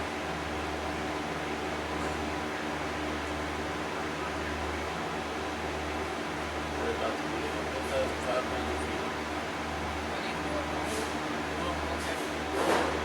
If you want to go higher, you can get some choice. Still kind of going up. Just a little bit at a time.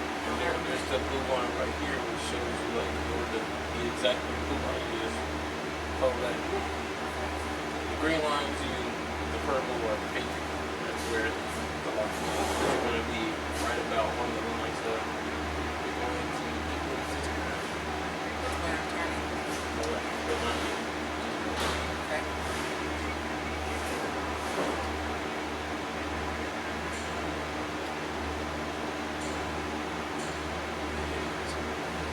Turning.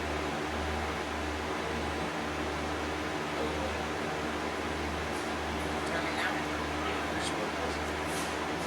Oh, that's why.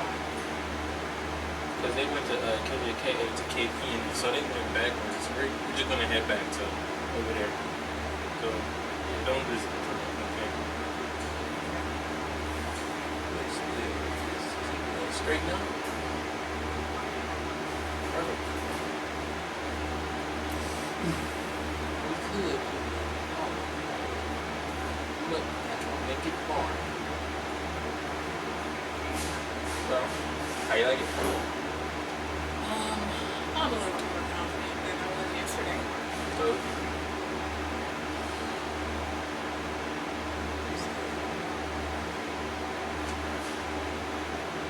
wanna bring her down?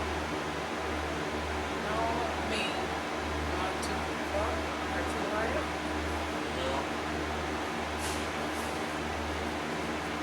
If you're high up, you're about 500 feet. Yeah. Not bad. You shouldn't be that high. Maybe 5,000. No, but those are the big planes that you should be at. 2,000 So the feet. big planes have to go higher than the smaller 2,000 ones? feet. 2,000 feet. You should try small planes, kind of at the bottom. Tall planes really be above the clouds. Depending on where 2,000 they feet.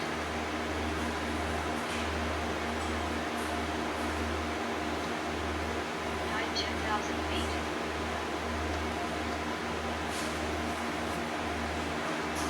2,000 feet. 2,000 feet. There's another airport over there. 2,000 feet. Oh, I see another airport. There. Oh, the T. I don't know why the T's are. It's just hard to see. I need glasses.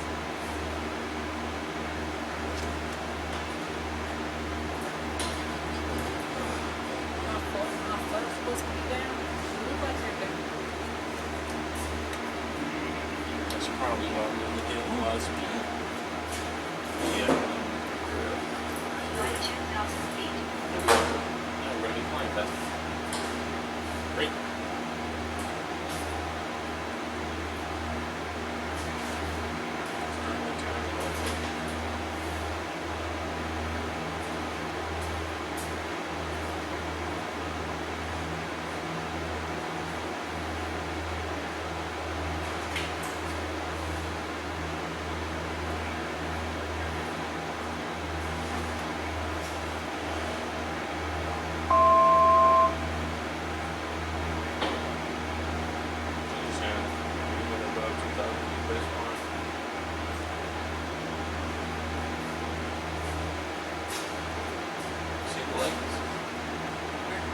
points right there? Is that where I'm going? No, that's KBN. I mean, that's what is it called? I forgot the name. So that's like the navigation system, right? So it tells you kind of like which way to go.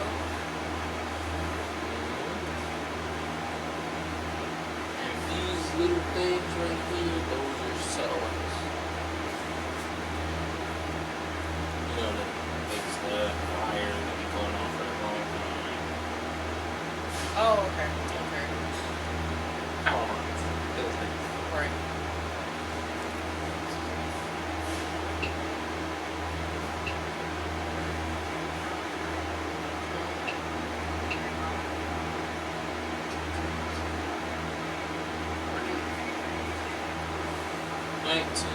.5 miles.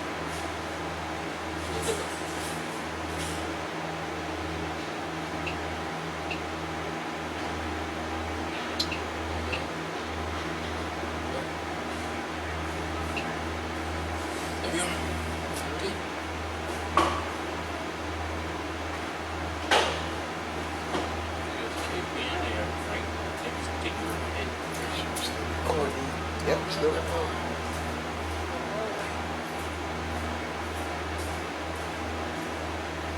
Yep. Right across the water like we did that now. Oh. Is it the same place?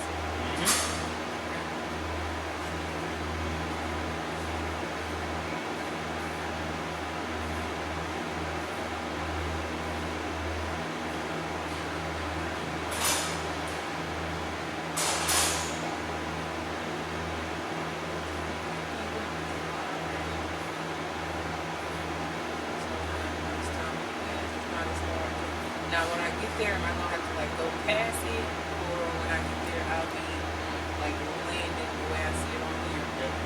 And the way you see it on the, it's not like the touch and goes. 2,700 feet.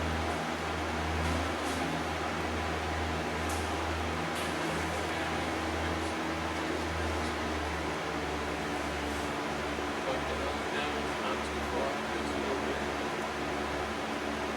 There you go. There you go. Too far down? No, not down. The numbers are moving pretty close.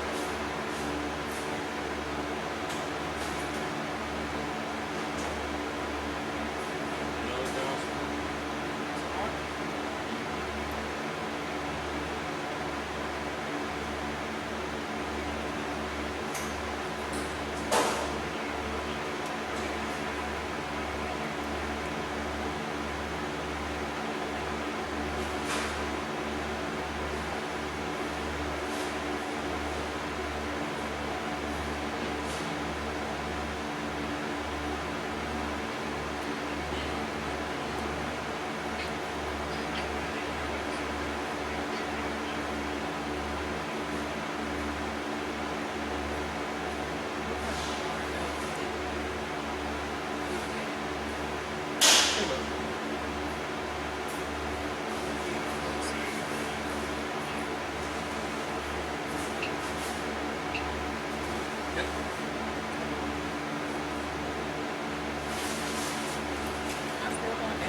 Okay.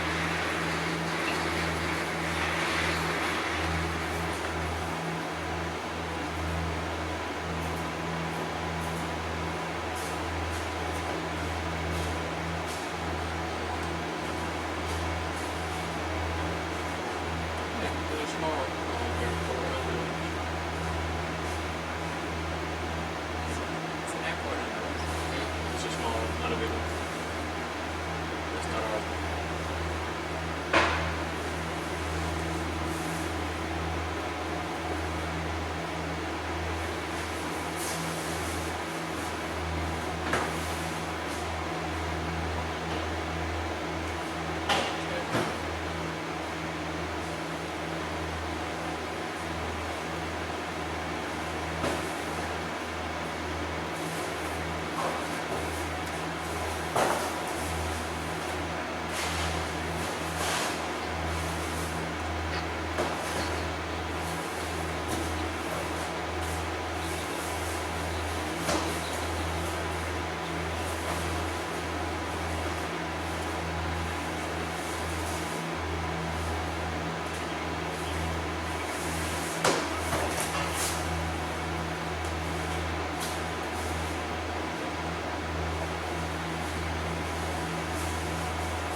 Pretty much.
Yeah.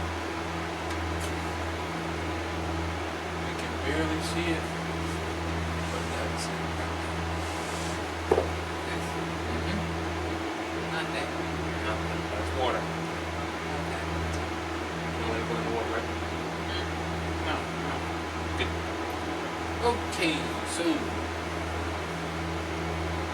Am I gonna go past it or that's going straight that's for our it? stop. We need to lower the speed. How hard we about it? Bring it in. Let me check.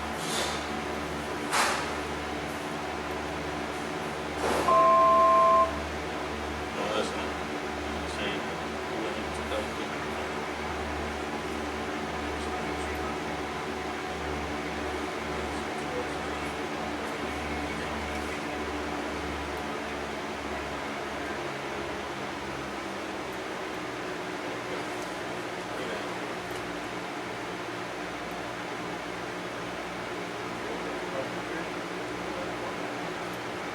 Going down the park? We're very close.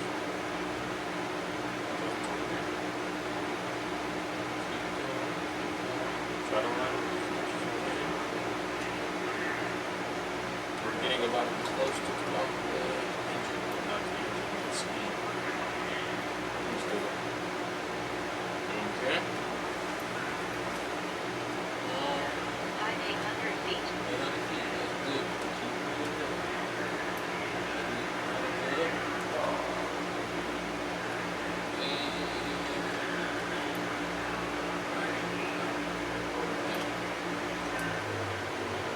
No, you won't.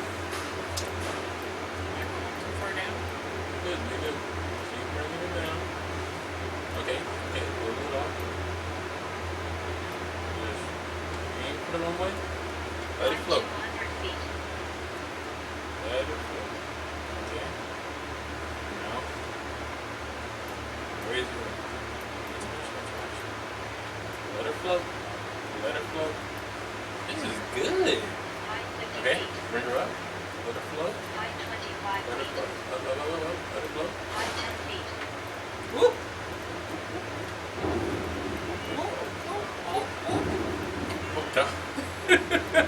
Okay. That's it. I'm down? Yep. Hit the brakes. You landed. It doesn't matter. If you land, it's a good landing. It means lift. There you go. It even took off. Okay. I'm gonna stop? I'm gonna stop, right? Big teacher. You're awesome. That was awesome. Actually, you know what? Right. And I stayed lined up a little better than I did last time. That's what's up. Remember you share all my pictures. Tell everybody I flew today. We flew today. Together. Huh? You got pretty? Yeah, that makes sense. Right. Okay.